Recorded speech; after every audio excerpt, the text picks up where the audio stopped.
ibarat bayangan. Jika kamu berusaha menangkapnya, maka akan lari. Tapi kalau kau membelakanginya, tak punya pilihan selain mengikutimu. Assalamualaikum warahmatullahi wabarakatuh. Salam sejahtera bagi kita semua. Om Swastiastu, Namo Buddhaya. Sebelumnya izinkan saya memperkenalkan tim kami terlebih dahulu. Dewan juri yang terhormat serta kawan-kawan yang berbahagia. Saya Muhammad Kamaluddin selaku pembicara pertama yang bertugas menguraikan definisi, latar belakang, mosi, dan menyampaikan poin argumen penting tim kami. Kemudian Ahmad Nur Siddiq selaku pembicara kedua yang akan menyampaikan argumen untuk memperkuat argumen yang telah saya sampaikan disertai dengan bukti empiris. Dan Anissa Sri Terjegi selaku pembicara ketiga yang mengintroduksi arah perdebatan dan menyampaikan kesimpulan. Kami dari delegasi Institut Agama Islam Negeri Salatiga yang pada kali ini di posisi pro terhadap mosi perdebatan kali ini. Dengan kawasan industri halal dibutuhkan saat ini. Baik Dewan Juri yang terhormat, sangat menarik sekali mosi perdebatan kali ini. Bisa kita lihat bahwa ada dua kata kunci yang ada pada mosi kali ini. Yang pertama ada kawasan, yang kedua industri halal. Peraturan Pemerintah Republik Indonesia Nomor 28 Tahun 2021 tentang penyelenggaraan bidang perindustrian. Bab 1 Peraturan Umum Pasal 1. Kawasan industri adalah kawasan tempat pemusatan kegiatan industri yang dilengkapi dengan sarana dan prasarana penunjang yang dikembangkan dan dikelola oleh perusahaan kawasan industri. Sedangkan industri halal berdasarkan Kamus Besar Bahasa Indonesia, industri halal itu adalah sebuah kegiatan memproses atau mengolah barang dengan menggunakan sarana dan peralatan yang diperbolehkan atau diizinkan syariat Islam. Berdasarkan dari data kompas.com, industri halal saat ini sedang masif dikembangkan oleh berbagai negara. Seperti Thailand telah mengukuhkan sebagai dapur halal dunia, Australia telah memproduksi dan mengekspor daging sapi halal. Bahkan Tiongkok telah menjadi eksportir terbesar baju muslim. Dari data yang dikutip Consumer News and Business Channel, 4 kawasan industri halal yang akan dikembangkan di Indonesia. Yang pertama Batam Mindu Industrial Park, yang kedua Bintan Industrial Institute, yang ketiga Jakarta Industrial Institute Pulau Gadung, yang keempat Modern Cikade Industrial Institute.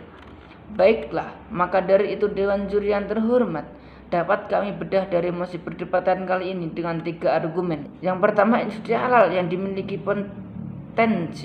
memiliki potensi besar untuk dikembangkan di Indonesia. Kedua, industri halal dapat meningkatkan devisa negara. Yang ketiga, industri halal mulai diminati wisatawan lokal dan mancanegara. Industri halal di Indonesia sendiri sangat cocok untuk dikembangkan. Berdasarkan dari data administrasi kependudukan per Juni 2021, jumlah penduduk Indonesia adalah sebanyak 272 juta jiwa. Dari data BPS bahwa persentase pemeluk agama terbesar di Indonesia ialah agama Islam, sebanyak 86,88%. Bahkan laporan dari World Population Review, Indonesia merupakan negara dengan total populasi penduduk muslim terbesar di dunia. Industri halal itu juga banyak tidak hanya dikembangkan di bidang pariwisata saja yang bisa dikembangkan di Indonesia, tetapi juga ada makanan dan minuman halal, kosmetik, farmasi, travel, fashion, dan lainnya. Kami selaku tim pro sangat setuju jika industri halal dikembangkan di Indonesia. Mungkin cukup sekian dan terima kasih. Kawasan industri halal yang tumbuh dan berkembang diharapkan akan menarik perhatian investor global untuk menjadikan Indonesia sebagai global hub produk halal dunia, ujar Kiai Haji Ma'ruf Amin selaku Wakil Presiden Indonesia.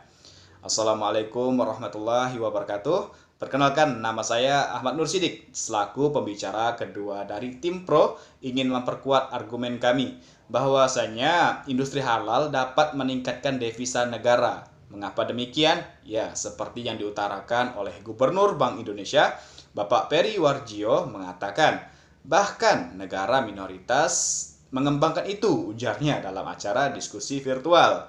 Nah, maka kita ambil contoh dari beberapa negara minoritas muslim yang berada di wilayah Asia. Salah satunya adalah Thailand yang mayoritas penduduknya beragama Buddha, bahkan menjadi eksportir pangan bersertifikat halal terbesar di dunia. Kemudian Tiongkok juga menjadi penyedia bahan sandang halal ke negara Timur Tengah. Bahkan Jepang dan Korea Selatan juga tengah aktif mengembangkan industri halal ini meski jumlah muslim di sana minoritas. The Manila Times pernah melaporkan bahwa Filipina juga mengembangkan industri halal.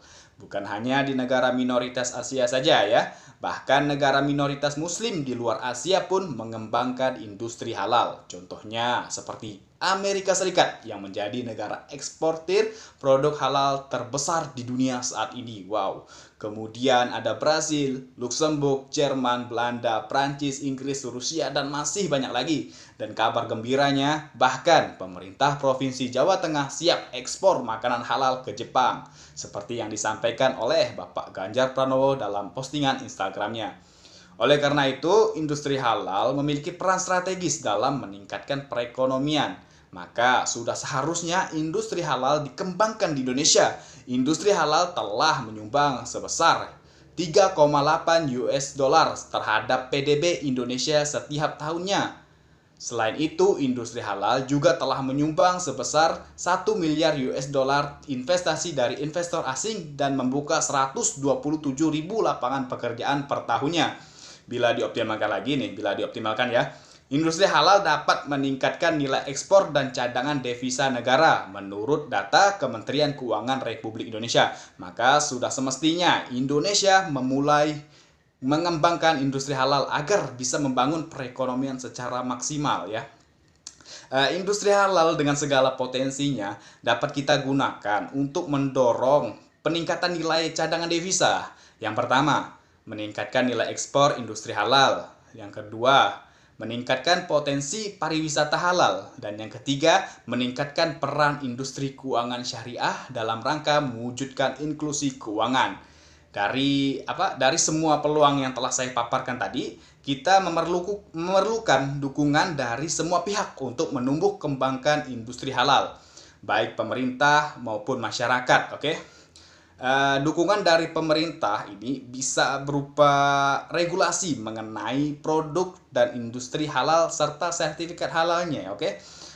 Kemudian sementara itu dukungan dari masyarakat bisa berupa upaya untuk meningkatkan halal awareness dan membeli produk halal dari industri dalam negeri. Dengan adanya sinergi dan kerjasama dari semua pihak ya, dari kedua pihak, cita-cita Indonesia sebagai kiblat industri halal bukan hal yang mustahil untuk dicapai. Mungkin sekian dari saya akhiri, wabillahi taufik wal hidayah. Wassalamualaikum warahmatullahi wabarakatuh. Assalamualaikum warahmatullahi wabarakatuh. Perkenalkan, saya Anissa Sri Rejeki selaku pembicara yang ketiga yang akan memperkuat argumen yang telah disampaikan oleh pembicara yang pertama hingga pembicara yang kedua, serta akan memberikan kesimpulan dari mosi perdebatan kali ini, yaitu mengenai kawasan industri halal yang dibutuhkan saat ini. Perlu kita pahami bersama bahwa banyak sekali potensi-potensi yang dapat terus dikembangkan dan ditingkatkan untuk mendukung adanya peningkatan kawasan industri halal yang ada di Indonesia. Salah satunya yaitu melihat banyaknya perkembangan penduduk di Indonesia yang mencapai 86,88% penduduk Islam saat ini.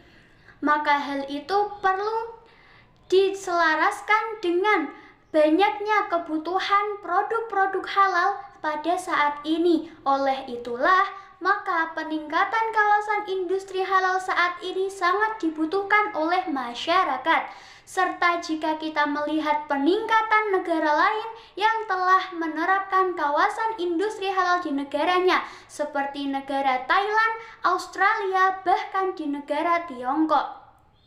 Indikator yang kedua yaitu kawasan industri halal dapat meningkatkan devisa negara dengan adanya banyak investasi dari para investor asing serta banyaknya perusahaan dan lapangan kerja yang dibangun pada tiap tahunnya. Hal ini menyelaraskan bahwa pemerintah seharusnya perlu mengoptimalkan. Jika lebih dioptimalkan lagi, maka tentunya devisa negara akan terus meningkat dan kesejahteraan rakyat dapat ditingkatkan. Indikator yang ketiga yaitu kawasan industri halal dapat membantu percepatan ekonomi dalam inklusi keuangan. Salah satunya melihat peran perbankan syariah yang diterima dengan baik oleh masyarakat, walaupun usianya yang relatif lebih muda daripada perbankan konvensional yang ada di Indonesia. Untuk itulah sejatinya industri halal di Indonesia sangat baik dan sangat signifikan perkembangannya jika terus ditingkatkan dan dioptimalkan di Indonesia. Maka kesimpulan dari mosi perdebatan kali ini yaitu banyaknya potensi-potensi yang dapat mendukung dan memperkuat kawasan industri halal yang ada di Indonesia agar lebih ditingkatkan, dioptimalkan, serta lebih diperluas adanya. Karena sejatinya industri halal dapat mendukung serta menyokong perekonomian yang ada di Indonesia, melihat banyaknya penduduk Indonesia yang mayoritas Islam serta banyaknya kebutuhan produk-produk halal di Indonesia. Maka dari itu, pemerintah dan seluruh lapisan masyarakat seharusnya saling mendukung dan menyelaraskan tekad untuk memperkuat perekonomian di Indonesia serta mengembangkan produk-produk halal di Indonesia, baik itu meningkatkan nilai ekspor dan melalui peningkatan pariwisata halal serta sektor-sektor lainnya. Karena itulah sejatinya kita perlu banyak dukungan serta memperkuat tekad untuk dapat menerapkan kawasan industri halal di Indonesia. Cukup sekian dan terima kasih.